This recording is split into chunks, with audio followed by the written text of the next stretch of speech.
BJP నాయకులు ప్రభాకర్ మాట్లాడుతున్నారు. Live ద్వారా చూద్దాం.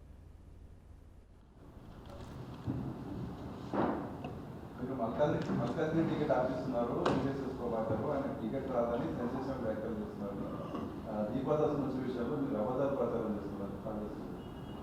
నేను పార్లమెంట్ ఎన్నికల్లో పోటీ చేయనని ఏనాడో పార్టీకి చెప్పాను కాబట్టి అది విషయమే కాదు. తర్వాత రెండో విషయము, కారు ఇచ్చిన ఆయన మాట్లాడతల్లా, కారు తీసుకున్న వారు మాట్లాడతల్లా. ఈ మధ్యలో మాట్లాడుతున్నటువంటి వంది మాగిదాలు ఉన్నారు కదా, వాళ్ళు సీట్ల కొరకు మాట్లాడుతున్నారు, వాళ్ళు పోస్టుల కొరకు మాట్లాడుతున్నారు, వాళ్ళు వాళ్ళ ఉనికి కొరకు మాట్లాడుతున్నారు. జనంలో తిరస్కరించబడినటువంటి ఒక నాయకులు, విలువలు కోల్పోయినటువంటి ఒక వ్యక్తులు మాట్లాడుతున్నటువంటి మాటలుగానే నేను దాన్ని పేర్కొంటా ఉన్నా. ఇక పోతే ఠాగూరు ఠాకరే వీళ్ళ మీద ఆరోపణలు చేసింది ఎవరు? వీళ్ళ మీద అధిష్టానానికి ఫిర్యాదు చేసింది ఎవరు? వీళ్ళ మీద అనేక రకాల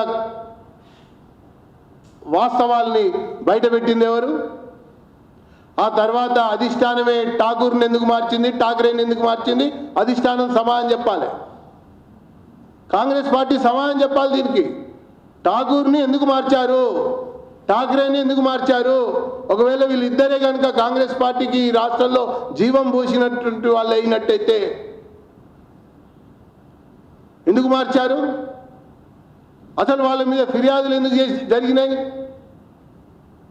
వాళ్ళ మీద అనేక రకాల ఆరోపణలు ఎవరు చేశారు? అరే కాంగ్రెస్ సంస్కృతే అదే.